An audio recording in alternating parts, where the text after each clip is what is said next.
नमस्कार, मैं हूं प्रदीप कुमार। आप देख रहे हैं पॉलिटिकल आइडिया। मित्रों, आज हम बात कर रहे हैं बैरिस्टर असदुद्दीन ओवैसी की और साथ में बिहार में राष्ट्रीय जनता दल के नेता तेजस्वी प्रसाद यादव की, भावी मुख्यमंत्री बिहार। दोनों के बीच जिस प्रकार से राजनीतिक तनातनी की स्थिति बनी है, केवल और केवल इंतजार अब बैरिस्टर ओवैसी की तरफ से इस बात का हो रहा है कि संसद का मानसून सत्र खत्म हो। मानसून सत्र समाप्त होने के बाद ओवैसी बिहार की राजनीति उनके एजेंडे में है, और बिहार की राजनीति इसलिए भी एजेंडे में है कि जिस प्रकार से तेजस्वी प्रसाद यादव ने, आरजेडी ने ओवैसी की पार्टी एआईएमआईएम को ठेंगा दिखाया है बिहार में कहा कि नहीं, आपको कोई सीट नहीं मिलेगी, आप किसी सीट के लायक नहीं है, आपको सीट देना हमारे बस में नहीं है।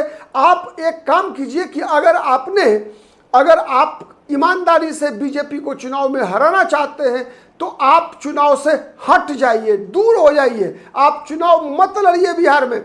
मित्रों, आपको पता है कि जिस प्रकार से विगत दिनों एआईएमआईएम के प्रदेश अध्यक्ष अख्तरुल ईमान ने कई राउंड की बातचीत करने का प्रयास किया, कई बार। सबसे पहले एक मैंने सार्वजनिक मांग किया आरजेडी से कि अगर भारतीय जनता पार्टी को महागठबंधन हराना चाहती है तो एआईएमआईएम को भी महागठबंधन में शामिल करे। सीट के लिए कोई डिमांड नहीं है, आप जितनी भी सीटें देंगे उस सीट पे हम लड़ने को तैयार हैं, जिससे कि वोट का बंटवारा नहीं हो। कोई सुनवाई नहीं हुई, तेजस्वी यादव ने कान पर जू नहीं रहेगा। उसके बाद दूसरा प्रयास हुआ एआईएमआईएम की तरफ से। दूसरे प्रयास में लालू प्रसाद यादव को एआईएमआईएम ने पत्र लिखा कि आप सामाजिक न्याय के मसीहा रहे, आपको लगातार बिहार के मुसलमानों ने वर्षों तक समर्थन दिया है। माई में पहले एम आता है फिर वाई आता है। आपको कई बार यादव जाति के लोगों ने धोखा दिया, लेकिन मुसलमानों ने धोखा नहीं दिया। मतलब ये कहना था अख्तरुल ईमान का कि कई लोकसभा सीटें, कई विधानसभा सीटें ऐसी रही जहां पर कि मुस्लिम समाज के लोगों ने एआईएमआईएम, मैं बता दूं एक चीज, एआईएमआईएम अपने आप को मुस्लिम समाज का पूरा प्रतिनिधि समझती है, इसी रूप में चिट्ठी लिखती है। तो पत्र का मजमून यह था कि मुसलमानों ने आपके उम्मीदवार को वोट दिया। मुसलमानों ने कभी नहीं देखा कि आपका उम्मीदवार किस जाति का है, किस धर्म का मानने वाला है, लेकिन आपकी जाति के लोगों ने, मतलब यादव समाज के लोगों ने, जहां कहीं भी मुसलमान उम्मीदवार देखा, चाहे वो आरजेडी का हो, चाहे कांग्रेस का हो, चाहे एआईएमआईएम का हो, वहां पर हमें मुसलमानों को, मुस्लिम उम्मीदवारों को यादवों का वोट नहीं मिला, अन्य समाज के वर्ग का वोट नहीं मिला। आप आरजेडी के अन्य मुसलमान छोड़कर अन्य जाति के लोगों का मत लालू प्रसाद यादव मुस्लिम उम्मीदवारों के पक्ष में ट्रांसफर नहीं करा पाते। तेजस्वी प्रसाद यादव को यह भी लिखा। उसके बाद ही जो मैंने कहा ना कि अभी कि आरजेडी के प्रवक्ता मनोज झा ने यह बयान दिया कि आप एहसान कर दीजिए एआईएमआईएम के लोग कि बिहार में आप चुनाव ही नहीं लड़े। उस पर प्रतिक्रिया व्यक्त करते हुए ओवैसी ने भी इस बात की चर्चा की कि भाई मुसलमान केवल वोट डालने के लिए है, या मुसलमान को एमएलए भी बनाओगे, एमपी भी बनाओगे, मुख्यमंत्री, डिप्टी सीएम, मंत्री ये बनाओगे, या केवल वोट लोगे उनसे? ठीक है, लेकिन इसका कोई जवाब जो है अब तक आरजेडी के खेमे की तरफ से नहीं आया है। लेकिन एक बात तय है कि अगर हम आंकड़ों को देखें तो लगातार 3 चुनाव की बात मैं कर रहा हूं। 3 चुनाव, विशेष रूप से 2019 का लोकसभा चुनाव, 2020 का विधानसभा चुनाव और 2024 का लोकसभा चुनाव। ये 3 चुनाव ऐसे रहे जहां पर कि ये विवाद एक अलग रंग अख्तियार करता दिखा। आपको याद है पिछले विधानसभा चुनाव 2020 के विधानसभा चुनाव में भी आरजेडी का खेल अगर सबसे ज्यादा खराब हुआ था तो एआईएमआईएम के कारण हुआ था, और ये मुस्लिम यादव फैक्टर के कारण हुआ था। 2 फैक्टर सबसे बड़े थे जिस कारण से तेजस्वी यादव मुख्यमंत्री बनते बनते रह गए। आप याद कीजिए कि मगध, शाहाबाद, मतलब मुसलमानों की संख्या जहां कम है, वहां पर आरजेडी का स्ट्राइक रेट अच्छा था, चुनाव ज्यादा सीटों पे जीती, महागठबंधन एनडीए से आगे रही। लेकिन जहां पर मुस्लिम मतदाता हैं, उनकी संख्या है, वहां पर जो यादव समाज के लोगों ने आरजेडी के या महागठबंधन के मुस्लिम उम्मीदवार को वोट ही नहीं दिया।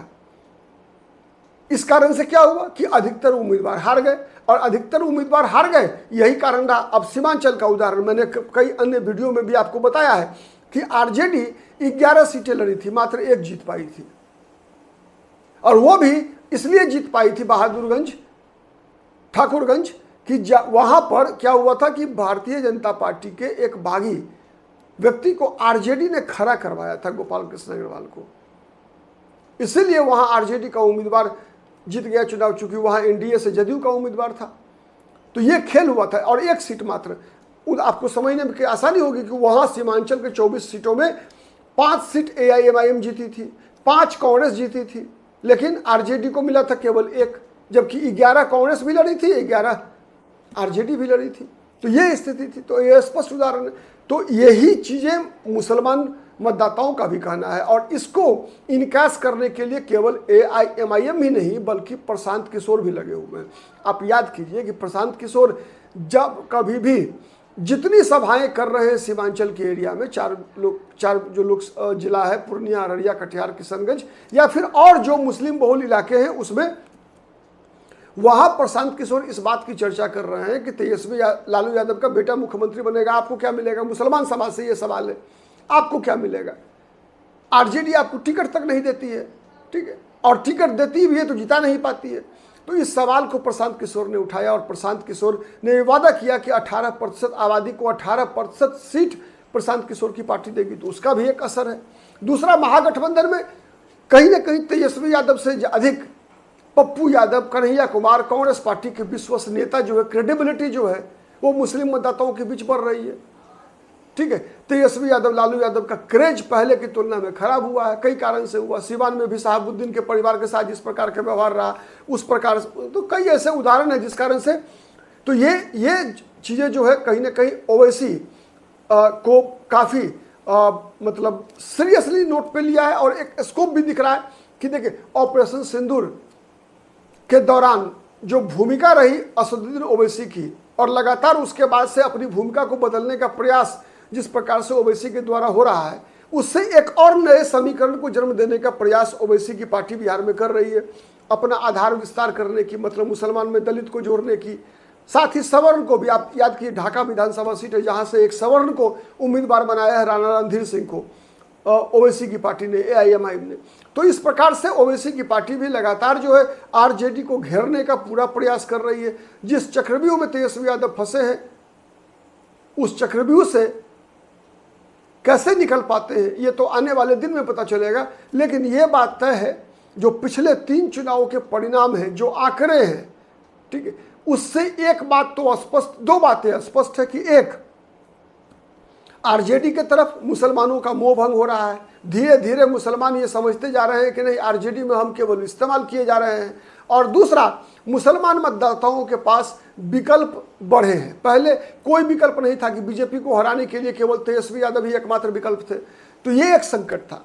लेकिन अब जो है कई विकल्प खड़ा हो रहे हैं मुसलमान मतदाताओं के समक्ष। एक तो कांग्रेस पार्टी का विकल्प है, चर्चा चल रही है ऐसी कि शायद कांग्रेस अकेले भी चुनाव लड़ने का प्रयास कर सकती है, या बिहार में तीसरा मोर्चा बनाने का प्रयास कर सकती है कांग्रेस पार्टी, तो एक है संभावना।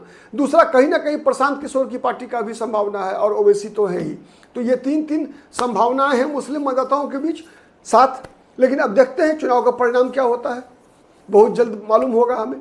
और सबसे बड़ा इंतजार ओवैसी का हो रहा है कि संसद के मानसून सत्र की समाप्ति हो, उसके बाद तो बिहार चुनाव का डंका बजेगा, और इस डंका में सबके जो है आवाज़ सुनाई देगी मतदाताओं को। आज के लिए इतना ही, नमस्कार।